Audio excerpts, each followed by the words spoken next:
perfectly healthy genitals for an artificial 1-inch tunnel. There's a lot of changes that are permanent that I'm gonna have to live with for the rest of my life. It's not what you think. And I am a detransitioner. I recently made a little video on this topic, not really explaining much of it, and got quite a bit of backlash in my comment section, so I just want to come on and share my story. And some of you guys, you're gonna hate me for this, but I need to speak the truth. And I don't care what you say in my comments, I'm not gonna turn my comments off. Growing up, I didn't really show any signs of gender dysphoria. I was perfectly happy with my body and being a girl, and of course I was uncomfortable with, like, puberty and stuff, but that was for other reasons. Every girl is uncomfortable with their changing body. And when I was 13, I started to struggle a lot with depression, anxiety, that sort of stuff. I spent a lot of time on the internet, specifically TikTok, way more than I should have, rather than going out in the real world, and especially with COVID and everything else that was going on. Now, at the time, there were a million videos of all these trans people coming out, and because I was so unhappy with myself and who I was, I thought that that might be what was wrong with me, and I convinced myself that that's what was wrong with me, and that's what would fix me. And I went really far to pass as a male, to the point where nobody that I knew that I was born a female. Here's a little picture of me from that time, had the facial hair and everything. When I first transitioned, I really didn't have any issues with my body, but as I went on, I realized that I needed to fit into this box if I wanted to be a male, and because of how my body did not fit into that box, I became increasingly more uncomfortable with it. This is what happens when you doom scroll on an app that places you into an echo chamber, especially as a teenager, when you are going through so many changes and exploring who you are. This is not the time to allow a child to make irreversible decisions based on how they feel in the moment.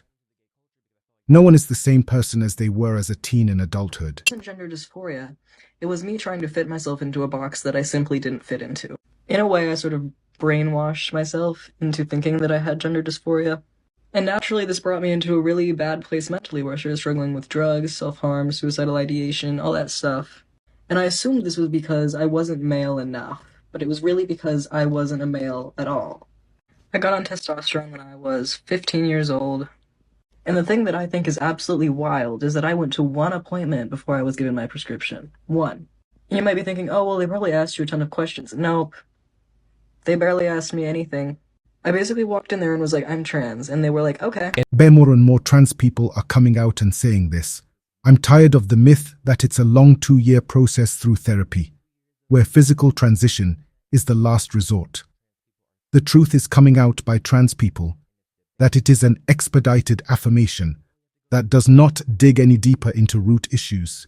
It's just a band-aid fix that lines the pockets of big trans. I was on testosterone for about 6 months, and luckily it didn't affect me super bad. I can still talk in a higher range and pass as female. Of course, there's a lot of changes that are permanent that I'm gonna have to live with for the rest of my life. After about 2 years of living as a male, I realized I was wrong. But I didn't come out about that right away. I stayed living as male for another year before I really finally decided that I needed to do this. One of the most scary things that I ever did. I've faced so much backlash. I've found it that people are so quick to accept trans people, but so quick to criticize detransitioners. Once I detransitioned, all my mental problems were gone. I'm happy. That was my issue. The fact that I'd convinced myself that I was a dude. So much for inclusion. Just like much of the rainbow community, once you don't believe every one of their ideologies, you are exiled from the community and shamed, labeled that you have internalized misogyny, internalized homophobia, or are a traitor, and don't. Accept that this is someone's truth and real experience, and will not acknowledge that there are people who this ideology is wrongly pushed to. If it makes any part of the movement look bad, they deny and exclude. They only love and include when it benefits them. My name is Max. My pronouns are he, him. I'm a Hey Max, my name is Austin. I am that 40-year-old detransitioner that you say you'll never be. And I want to say that I also thought when I was your age that I would never ever detransition either, that I 100% knew who I was then, there, and I would always be unfalteringly unchangeable. You know, I really believed that. I transitioned really young too, but obviously in a much different time, in a much different socioeconomic bracket, than what I kind of perceive you to have grown up in. And that's no shade. That's just the real. That's right. It's a lifetime of side effects. It's a lifetime of drug prescriptions. It's a lifetime commitment that people need to be made aware of. It's not something that should be decided quickly or without digging into other helpful options. It's a huge commitment and one that children are especially not equipped to make.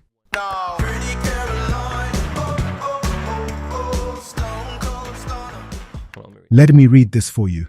Do y'all think detransitioners are aware that they could detransition privately without becoming a straw man? For conservatives, I'm glad you had your journey and all, but you don't got to kick us in the shins on your way out the door. Why are they actively trying to sweep this under the rug? This aspect of this movement is very important to anyone thinking about making this decision, especially young adults who only ever hear the good parts of transitioning.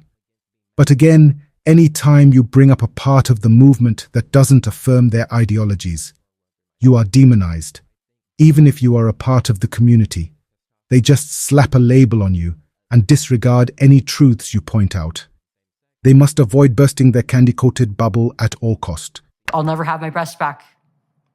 A reconstruction will do nothing for me, and it might make things worse actually, because I've had some complications pop up this year with the grafts. I have to cover them up with bandages, or else they'll. I don't know what's going on with them. I tried to consult my surgeon about it, and he didn't really investigate.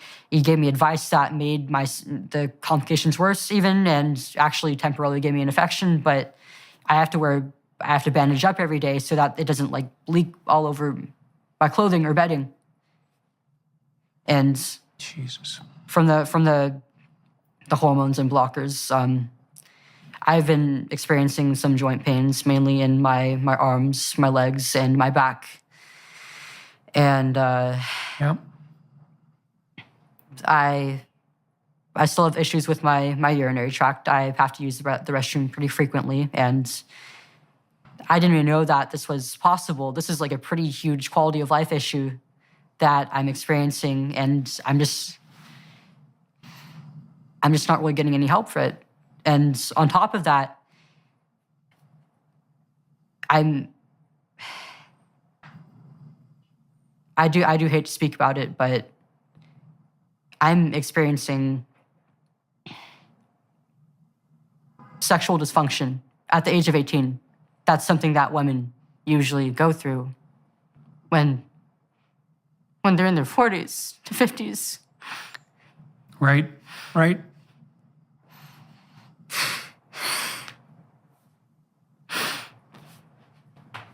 How was I supposed to know?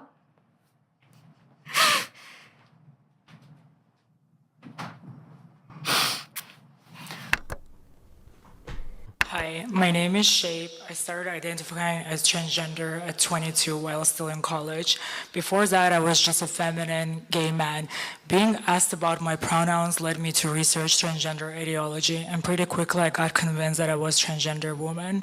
I was able to get hormones relatively easily through Fenway Health, and was only on them before receiving facial feminization and breast augmentation surgeries at 23. Taking hormones actually worsened my mental health, but therapists thought that it was because I was stuck in a wrong body. They cleared me for sex reassignment surgery by diagnosing me with gender identity disorder. Immediately after SRS, I was super excited to start a new life. I was happy for a few months while recovering. However, soon I realized that my new part wasn't what doctors promised me. My new vagina started constricting despite rigorous dilation, which resulted in me developing vaginal stenosis. This left me unable to have penetrative sex, which adversely impacted my mental health.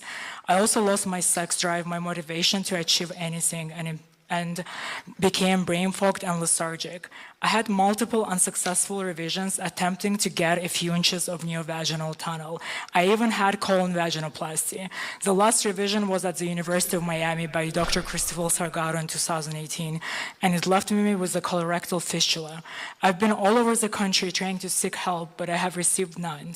Earlier this year, after hitting rock bottom with my depression, I reached out to this therapist helped me realize that I have complex PTSD from a traumatic childhood, and also pointed out that I have body dysmorphia, OCD, borderline personality, and bipolar disorders. I also realized I had internalized homophobia. I realize now that medical transition was sold to me as a hardware fix for software issues. Wow. A few months ago, I started detransitioning by taking testosterone. Hardware fix for software issues. Wow. However, it is traumatic to be on testosterone without having functional genitals. Moreover, my back hurts every day due to osteoporosis and scoliosis that I developed post-SRS. I'm now dependent on synthetic hormones for life. I traded my perfectly healthy genitals for an artificial 1-inch tunnel that is sexually non-functional. I realize that I'm never getting back a functional penis, and full detransition is not really possible in my case. I feel stuck in surgically created body. I believe nobody under 18 should be allowed to medically transition. Sex reassignment surgery should only be allowed in very rare cases after a full psych evaluations. Patients should be made aware that what they're really getting is a cosmetic surgery, and it's a general approximation surgery that does not change biological sex. This is a sickness of the highest order. You know what to do, guys. Hit that like button. Make sure to subscribe so you don't miss more Muppets like this. And remember, we don't fucking care.